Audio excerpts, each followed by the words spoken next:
Hello students, previous class में हमने ecological pyramid के बारे में डिस्कस किया था and grazing food chain and detritus food chain के बारे में डिस्कस किया था। आज हम पिरामिड के स्ट्रक्चर को डिटेल में ले रहे हैं। इकोलॉजिकल पिरामिड की जो टर्म दी थी वोल्टन नाम के साइंटिस्ट ने दी थी। इकोलॉजिकल पिरामिड जो है 3 टाइप्स के होते हैं: pyramids of number, pyramids of biomass and pyramids of energy। Pyramid क्या होते हैं बेटा? पिरामिड्स ट्रायंगुलर जो स्ट्रक्चर होती है, जो ब्रॉड होती है, broad from the base and taper from the end. इस तरह से ये जो स्ट्रक्चर फॉर्म हुई है it is known age pyramid. हमें क्या इंफॉर्मेशन मिलती है इन पिरामिड से? हमें एक पर्टिकुलर बायोमास की, फूड चेन की बायोमास क्या है, कैसे बढ़ रहा है, कैसे घट रहा है, नंबर की इंफॉर्मेशन मिलती है।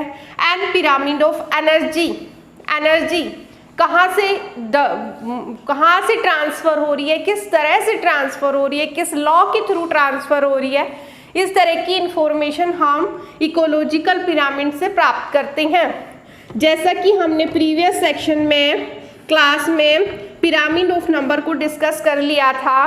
पिरामिड ऑफ नंबर 2 शेप के होते हैं: upright pyramid and inverted pyramid, जिसे हम स्पिंडल भी बोल सकते हैं। अपराइट पिरामिड है, इन्वर्टेड और अपराइट पिरामिड हमारे सिलेबस में है। अपराइट पिरामिड जो ब्रॉडर होगा बेस से एंड टेपर होता जाएगा एंड तक, ये अपराइट पिरामिड कहलाता है। इन्वर्टेड पिरामिड इस तरह से अपोजिट हो जाएगा, उल्टा हो जाएगा इसका, ये इन्वर्टेड पिरामिड कहलाता है। तो सबसे पहले हम बात कर चुके हैं पिरामिड ऑफ नंबर की। जब हम ग्रास लैंड के अंदर पिरामिड देखते हैं तो फर्स्ट प्रोड्यूसर ग्रासेस प्रेजेंट है। ग्रासेस को खाएंगे herbivores, first trophic level, herbivores, carnivores या प्राइमरी कंज्यूमर, सेकेंडरी कंज्यूमर और टर्चरी कंज्यूमर। इस तरह से 4 जो लेवल बनेंगे वो नंबर के अकॉर्डिंग हम कैलकुलेट करते हैं।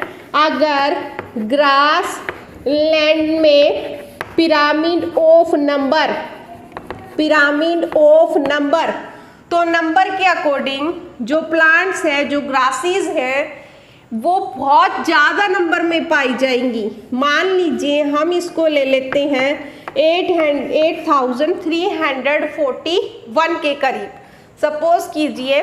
तो ये नंबर जैसे जैसे हम ऊपर जाएंगे वैसे वैसे डिक्रीज करता जाएगा। यानी कि जो ग्रासेस को खाया इंसेक्ट ने, इंसेक्ट को खाया फ्रॉग ने, फ्रॉग को खाया स्नेक ने और स्नेक को खाया ईगल ने। तो जो ईगल का नंबर है वो ऊपर वाले ट्रॉपिक लेवल पर है और ईगल की जो नंबर है, क्वांटिटी जो है वो कंपैरिजन टू प्रोड्यूसर कम हो जाएगी। तो इस तरह का पिरामिड हम पिरामिड ऑफ नंबर में देखेंगे, जिसे हम क्या कहेंगे? अपराइट पिरामिड, जो कि हम प्रीवियस सेक्शन में डिस्कस कर चुके हैं। नेक्स्ट आता है inverted pyramid, pyramid of number में। फॉर एग्जाम्पल स्पिंडल भी यही रिप्रेजेंट करता है। ट्री, फॉर एग्जाम्पल ट्री एक सिंगल ट्री है, सिंगल ट्री, और उस पर फीड करने वाले, उस पर रहने वाले काफ़ी ज़्यादा इंसेक्ट हैं, बर्ड हैं। तो जो क्वांटिटी है वो ऊपर जाते जाते बढ़ती जा रही है। जैसे ऊपर जा रही है बढ़ती जा रही है।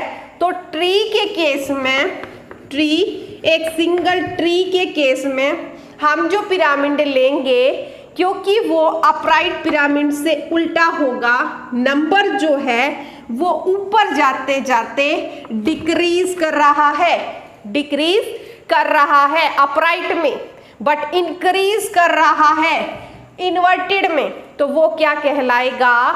Inverted pyramid. Example of tree, single tree, that is inverted pyramid. Suppose कीजिए एक पेड़ है, ट्री है, उस पर कितने फीडिंग जो ऑर्गेनिज्म है वो एक्ट करते हैं, तो वो नंबर बढ़ता चला जाएगा, तो उसे इन्वर्टेड पिरामिड कहेंगे। ये तो बात हुई पिरामिड ऑफ नंबर की, जिसे हमने प्रीवियस क्लास में डिस्कस किया था, रिवाइज किया है। अब हम बात करते हैं पिरामिड ऑफ बायोमास की। बायोमास क्या है यहाँ पर? Biomass is the dry weight of organism और exact weight of organism is known as biomass. अगर हम बायोमास की बात करते हैं ग्रास लैंड के अंदर, तो वही हमें बायोमास में अपराइट पिरामिड मिलेगा, ग्रास लैंड।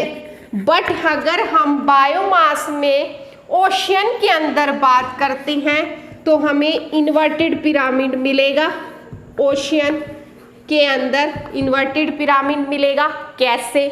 ग्रास लैंड में जो ग्रासीज का, प्रोड्यूसर का जो वेट है वो ज़्यादा होगा, इंसेक्ट, फ्रॉग, स्नेक और ईगल, तो ग्रास लैंड में अपराइट मिलेगा। पर जब हम बात करते हैं ओशियन में फाइटोप्लैंक्टोन्स, जू प्लैंक्टन, स्मॉल फिश और लार्जर फिश, तो इनका जब वेट हम कंपेयर करते हैं, बायोमास कंपेयर करते हैं, तो फाइटोप्लैंक्टन के कंपैरिजन में जू plankton, small fish, larger fish का वेट ज़्यादा मिलेगा, क्वांटिटी कम मिलेगी बट वेट जो है वो ज़्यादा मिलेगा। तो इस तरह से ओशियन में हमने बायोमास का जो पिरामिड पाया वो इन्वर्टेड पिरामिड होता है। अगर यही बात हम नंबर में करते हैं तो अपराइट मिलेगा क्योंकि नंबर बढ़ता जाएगा। बट अगर वेट की बात करते हैं तो लार्जर फिश का जो वेट है, ड्राई वेट, वो स्मॉलर फिश के कंपैरिजन में ज़्यादा है, स्मॉलर फिश का जू प्लैंक्टन के कंपैरिजन में, जू प्लैंक्टन का फाइटोप्लैंक्टन के कंपैरिजन में। तो इस तरह से ओशियन की food chain inverted pyramid show करती है। अब बात आती है नेक्स्ट पिरामिड की, पिरामिड ऑफ एनर्जी, जो एवरग्रीन है, यानी कि उसमें इन्वर्टेड पिरामिड पॉसिबल नहीं है। क्यों नहीं है आपको अच्छे से पता है, क्योंकि एनर्जी कौन प्रोड्यूस करेगा? प्रोड्यूसर। कौन प्रोड्यूस करेगा? प्रोड्यूसर। ये अक्सर नीट के अंदर क्वेश्चन उठाया जाता है। Inverted pyramid is never possible in pyramid of energy, never possible. How? Producer produce करेंगे, फर्स्ट टॉपिक लेवल फीड करेगा, सेकंड फीड करेगा, थर्ड फीड करेगा, तो प्रोड्यूसर ही करते हैं प्रोड्यूस। तो सनलाइट को यूज कौन करता है? प्रोड्यूसर। फोटोसिंथेसिस से हम उन्हीं पे डिपेंड करते हैं। तो हमने पढ़ा भी था कि अगर इन्होंने 100% एनर्जी ली है तो ऊपर तक 10% जाएगी, 10% के लॉ को फॉलो करती है, जो हम ऐसे निकाल सकते हैं। 10 जाएगी, 0.1 जाएगी, 0.01 जाएगी। तो इसीलिए एनर्जी जैसे जैसे ऊपर जा रही है डिक्रीज हो रही है। तो इसीलिए जो पिरामिड ऑफ एनर्जी है वो हमेशा अपराइट होता है, कभी भी इन्वर्टेड नहीं होता। ठीक है, तो बात आती है अब कि एक क्वेश्चन तो ऐसे आता है कि which pyramid never form inverted shape in pyramid of energy. Second question इसमें पूछा जाएगा, आपको दे देगा 100, 1000% energy use by producer, now tell how much energy transfer to the snake. तो सिंपल क्वेश्चन है और हम इसको छोड़ के आ जाते हैं। तो आपको क्या करना है, ट्रॉपिक लेवल कौन सा पूछा है, T4। T4 तक 1 2 3 4 ऐसे करके आप 10% करते T4 ट्रॉपिक लेवल को निकाल लेंगे। तो ये क्वेश्चन इस तरह से सॉल्व हो जाएगा। अब बात आती है, फायदे तो बहुत हैं इसके, हमने पढ़ा, बट इसके कुछ एक डीमेरिट्स भी हैं, पिरामिड्स के डीमेरिट्स भी हैं। डीमेरिट्स क्या है बेटा, आपने बार बार पढ़ा, घास को खाया इंसेक्ट ने सिंपलेस्ट फूड चेन बताई हुई है, पिरामिड में सिंपलेस्ट फूड चेन बताई हुई है, जबकि हमने अपने प्रीवियस क्लास में पढ़ा था कि सिंपलेस्ट फूड चेन तो एग्जिट ही नहीं करती एनवायरमेंट में। एक organism more than one food पे फीड करता है, इसने कहीं भी फूड वेब की बात नहीं की, पहली डीमेरिट्स। सेकंड, इसने कहीं भी डीकम्पोजर और सैप्रोफाइट्स की बात नहीं की है, डीकम्पोजर और सैप्रोफाइट्स की बात नहीं की है। डेड डिकेइंग मैटर और डीकम्पोजर, इनकी इसने कहीं भी बात नहीं की है, इसीलिए पिरामिड्स में थोड़ी सी एक आधे पॉइंट की डीमेरिट्स है, एडवांटेजेस भी हैं। नेक्स्ट टॉपिक हम करेंगे इकोलॉजिकल सक्सेशन और इकोसिस्टम के स्ट्रक्चर में last topic nutrient cycling. Thank you.